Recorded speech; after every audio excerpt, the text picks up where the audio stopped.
Hello, my family, friends, and esteemed colleagues. Well, here I am a perfect family health keeper. A lot of people are asking questions now about their pets, how to feed them, how to take care of them. Well, it is very simple. Don't listen to vet. Because, again, what we are being told is all completely wrong. And the information that we are going to get is going to be wrong. Why do pets suffer from health problems? Same as us. Simply they eat the wrong food. Actually, they eat wrong stuff. The stuff that they eat, same as we do, it's not a food. It's stuff. What problems do they have because of it? Well, just look at your pet, at your dog or cat, for example.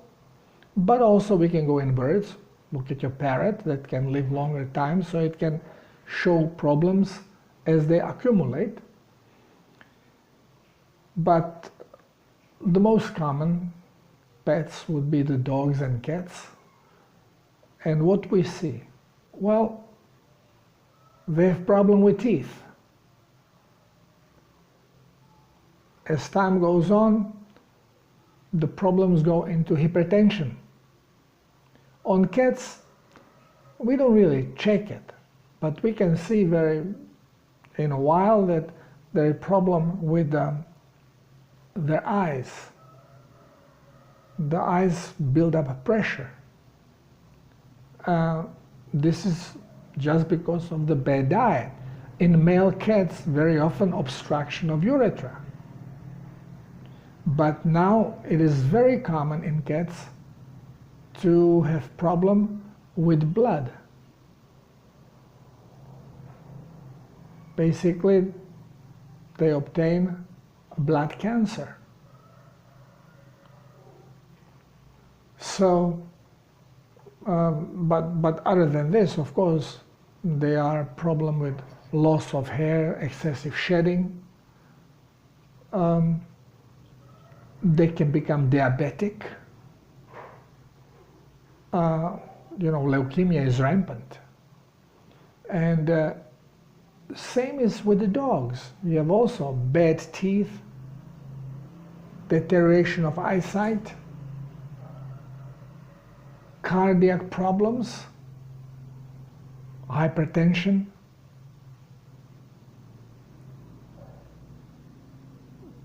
multiple digestive problems,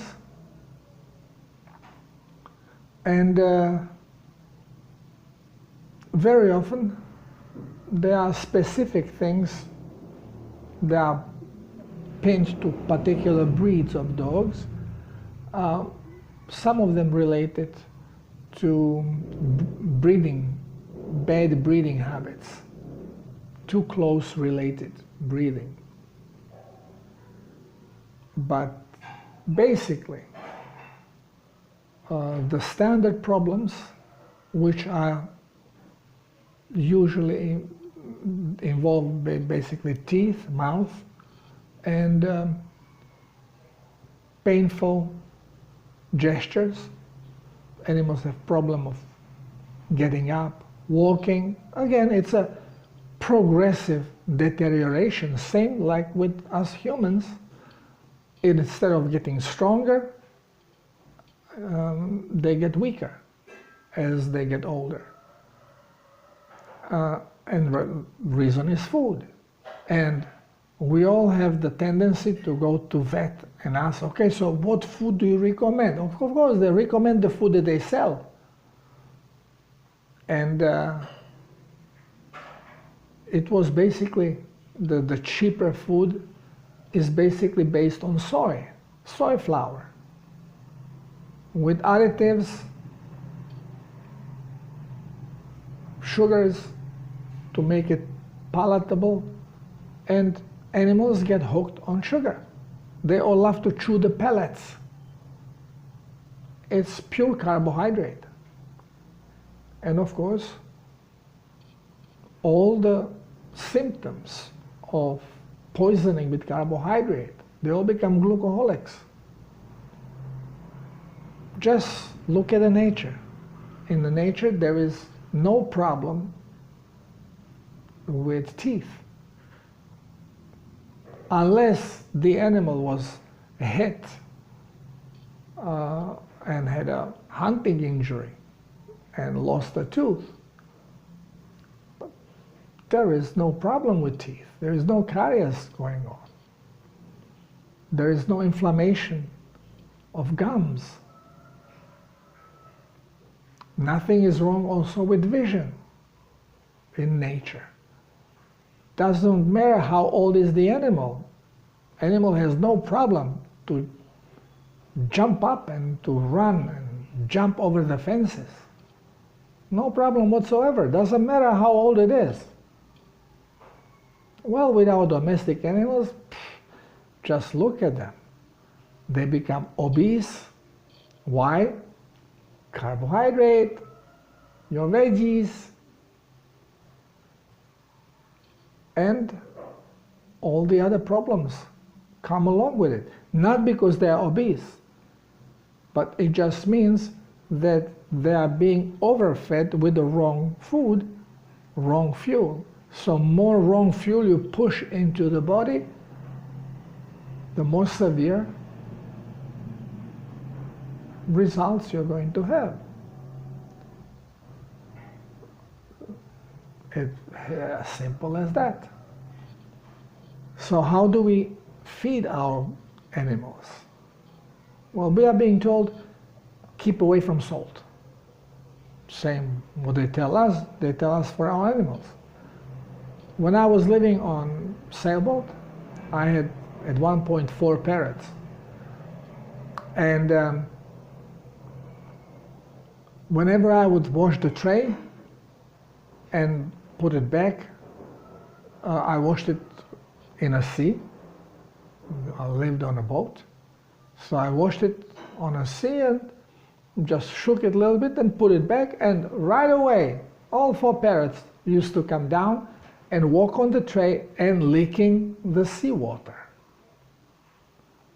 And at the beginning I was concerned because I remember being told no salt, no salt, no salt.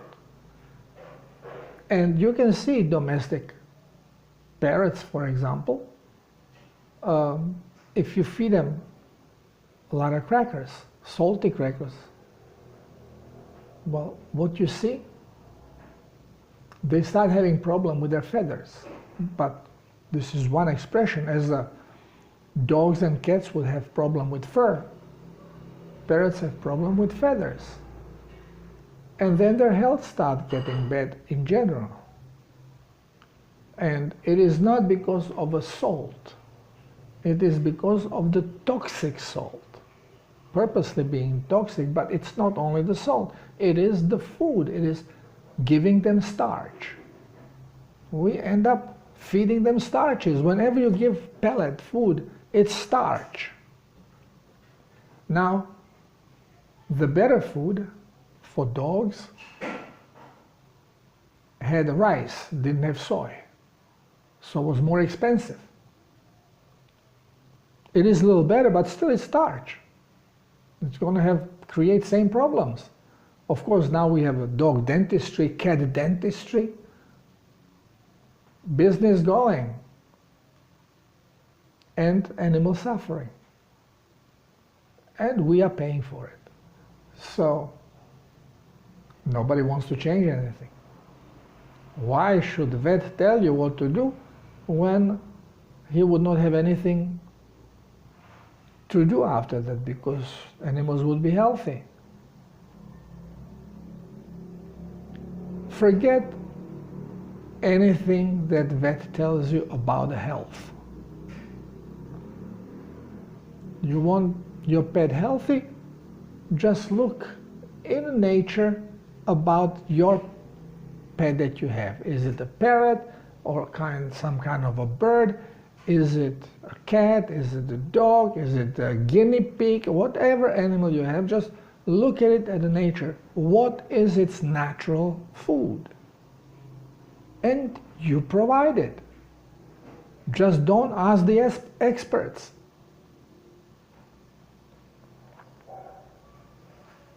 What can we feed our cat and dog with? Well, remember, dog is omnivore with tendency more to carnivorism, okay? Cat is carnivore. Human is basically like a dog.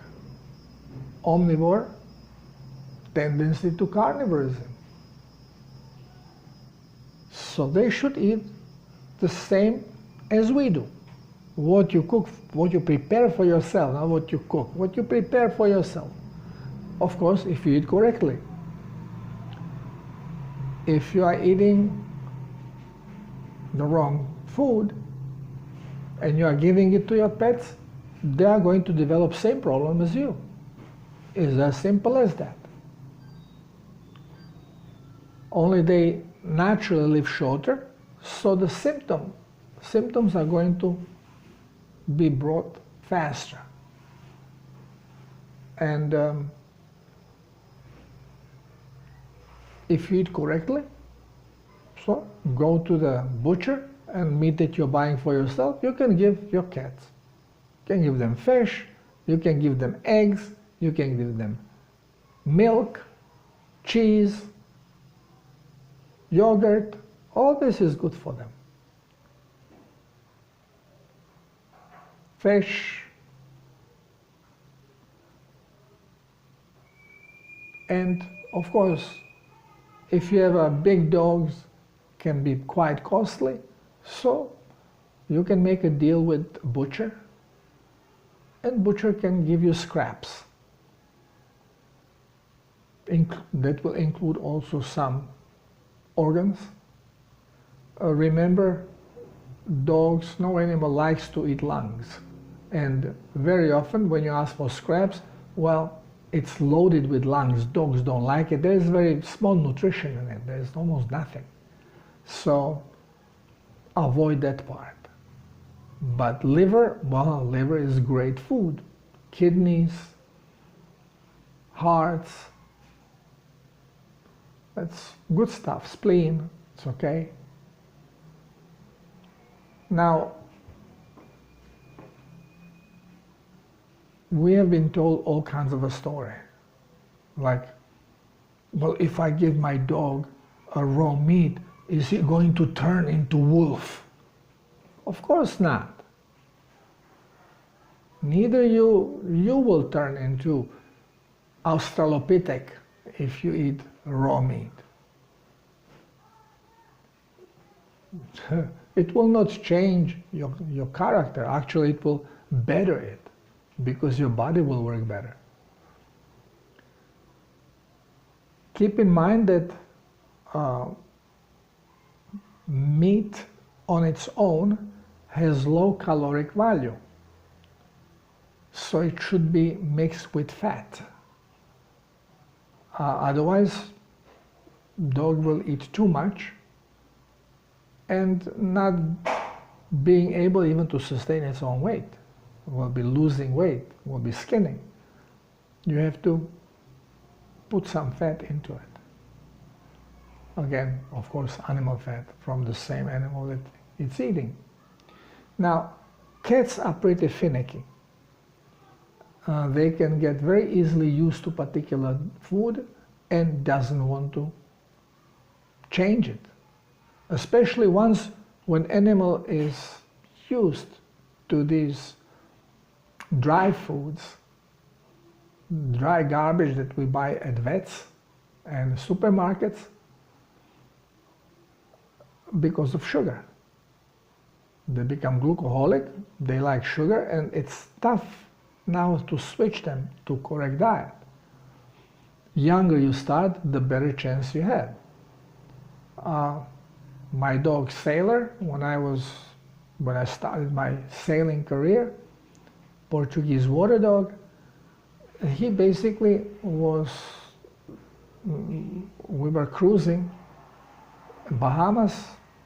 What can I find? Where can I find food? So I would spear small fish for him and give him a whole fish. And he would gobble the whole thing. I discovered which ones he prefers, and I would spear a few of those every day.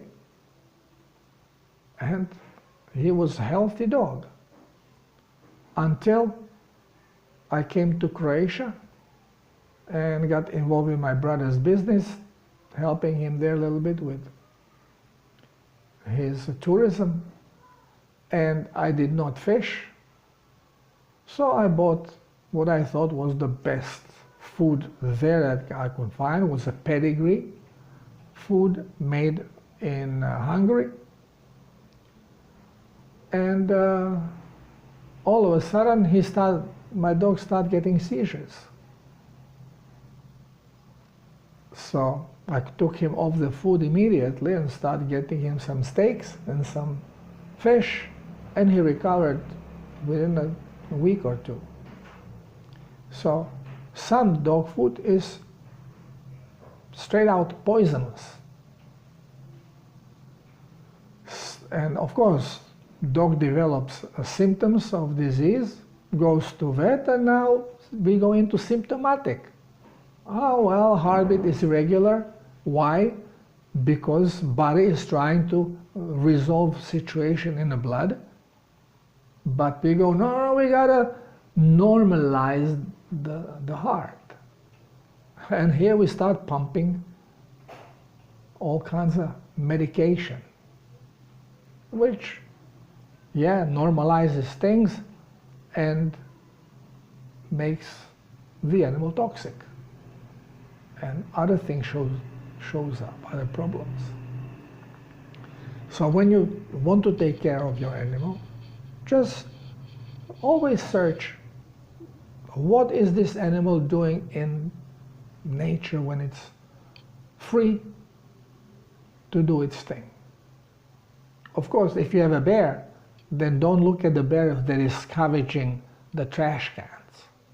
Because again, omnivores are opportunistics.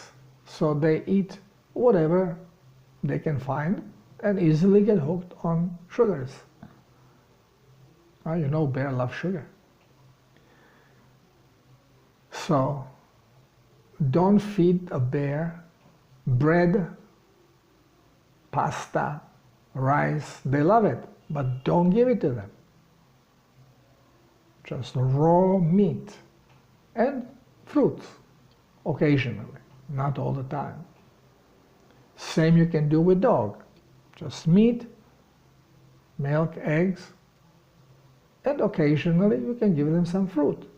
Some dogs like it, some dogs don't. I had brother and sister Portuguese water dogs, and the male, he would eat some of the fruit. If it's a little sweet, he would eat it. And the smaller female, she would not even blink eye on anything that has not meat label to it. She would just spit it out. Sometimes when she was very hungry, and let's say banana was very sweet, then she would chew it like she is chewing a piece of crap. You give her a piece of steak and just goes in one gulp. And now I have another little Shitsky called Satine, and she's like a replica of my other dogs with a hair, same type of a hair, like she's Portuguese water dog, only longer body. She's 1 year old baby, and she's a walking vacuum cleaner. She will eat anything. So dogs like this you can easily train to eat correctly. And cat, sometimes you have to heat it up a little bit and then play a little bit to find out what the cat will eat, what it will not eat, and try to prepare it in nicer ways so she eats the meat you give, and then you start cooking it less and less to readjust the cat to the proper diet. Again, cats, also you can have a cat that will eat anything. My cat is also very finicky. Even what Zgath is his name, and he's 2-year-old, and if I give him 3 days in a row the same food, he's not going to want to eat it. He loves fish. I give him fish one day, he eats it. I give him fish next day, he eats it. The third day, he just looks at me like, okay, what's going on? So I have to give him something else, some beef or chicken. He likes combinations. Okay, but he eats raw meat. And occasionally egg with milk, just mix it a little bit. He'll have a few sips of this. You can put sea salt on the meat. It's not necessary because animal body is full of minerals. So they receive all the minerals they need, but for cleansing, because again, they eat garbage occasionally, water is not the pristine, whatever, so you want to have them cleansed. You can put some sea salt in their water or sea salt on the meat. I do both. I put a little bit sea salt on the meat and a little bit in the water. Remember, sea salt is not going to create any problem. Not in any animal, because the blood is basically a version of seawater. And kidneys of dog and cat have no problem getting out minerals, salts. So if there is more salt and more mineral than the body needs, well, they would just urinate it out. There is no problem. My parrots had beautiful, beautiful feathers, very healthy. And every day they were licking the tray and the salt, sea salt from it. They loved it. So, no problem. So it's not a salt. It's the type of a salt and the rest of the food that comes with it. Anyway, if you are requesting my help, I'm always available to guide you. Thank you for listening. Till next time.